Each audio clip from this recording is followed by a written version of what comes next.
Hallo Leute, willkommen zurück auf meinem Kanal. Guten Tag!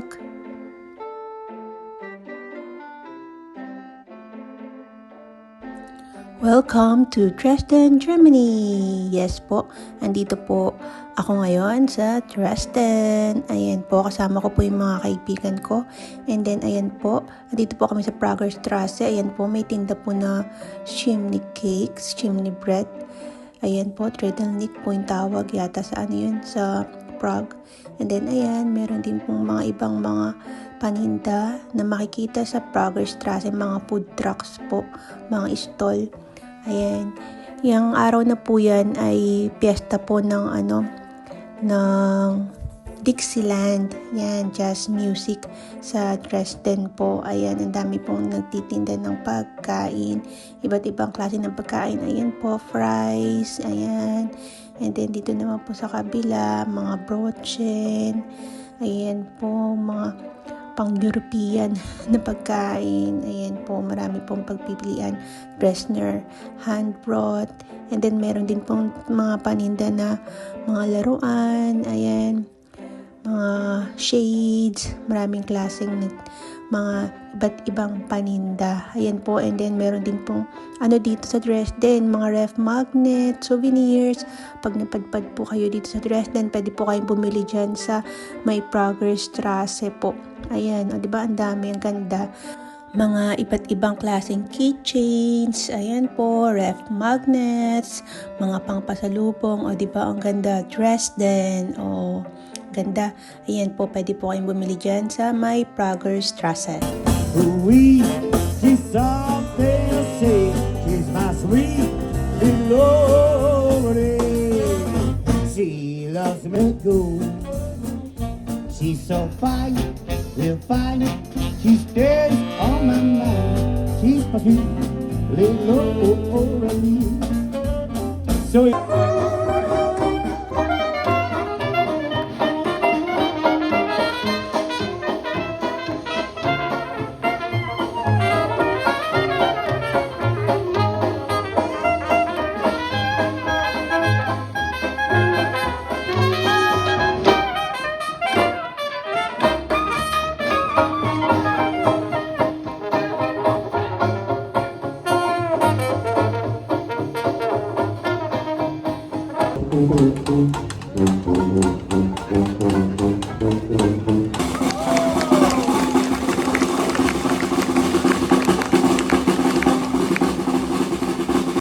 And then, dito po sa Dresden, meron pong Pinay na nagnenegosyo. Ayan po, Hay Naku, ang pangalan po ng kanyang food truck.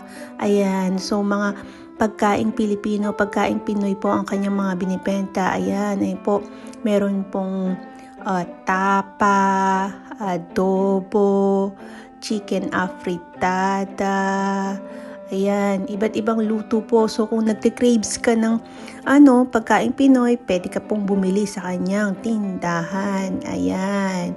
O diba, looks yummy, mukha pong masarap. Ayan po, Hay Naku, Pinoy Street Food, Pilipinisches Speisen. Ayan po. Dito po yan sa Dresden, Germany. At syempre, supportive po kami. So, bibili kami syempre. So, supportahan natin ang ating kababayan sa kanyang negosyo. Ayan po. Ang pwesto pala ng Hay Naku food truck ay depende sa schedule sa araw. Ayan po. Ayan po ang schedule. O diba, ang cute ng apron nila. Ayan. So, follow them sa kanilang mga social media account. Spill example po yung Facebook, Instagram, doon po nyo po yung mga schedule kung saan po yung location ng food truck. Ayan po, kain po tayo. Luto na ang sisig. O diba? Ito naman po, Super Bowl. Ayan, Mega Bowl, Super Bowl, 2 pong ulam, adobo at Corbis, gulay, kalabasa. Ayan, kain po tayo, 'di ba? It looks yummy po and masarap naman po talaga 'yung lasa. Parang ang feeling hindi ka napalayo sa Pilipinas, o 'di ba? Taste of the Philippines nasa Germany. Dito lang po 'yan sa Dresden, Germany. Ayan, example po, tapa nachos. Ayan, o 'di ba? Ang sarap. Meron din pong iba't ibang drinks na pwedeng bilhin.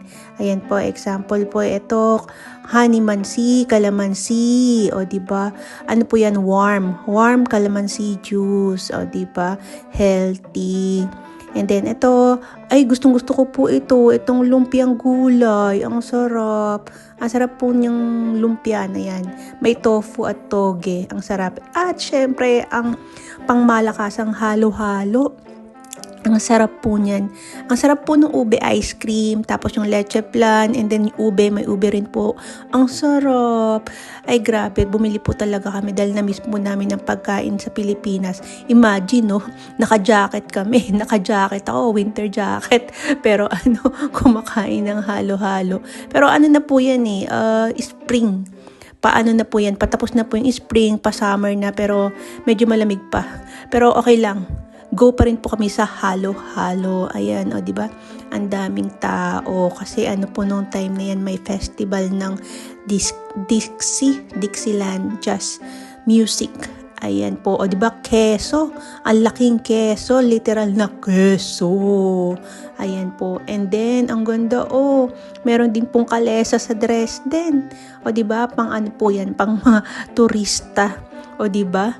Nasa city ka, busy na city, pero may kalesa. Ang ganda, o diba? Das, akala ko nga, ang kalesa ay sa Pilipinas lang. Meron din pala dito sa Germany. At sa personal po, ang laki po ng kabayo. Sobrang laki po ng kabayo. Compare sa kabayo natin sa Pilipinas, parang ang liit na kabayo sa Pilipinas. Tapos dyan po sa Dresden, ang lalaki. O diba?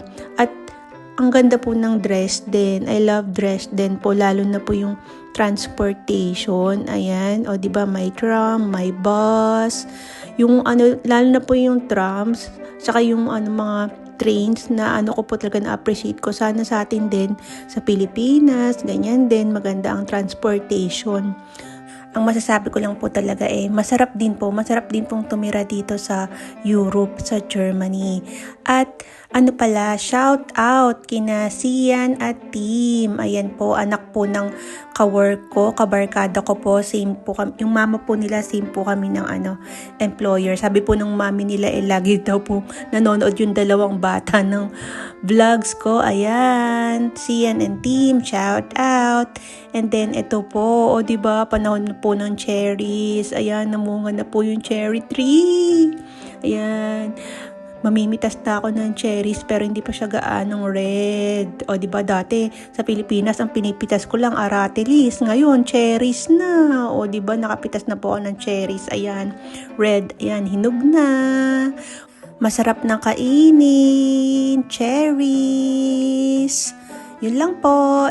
Thanks for watching. Cheers!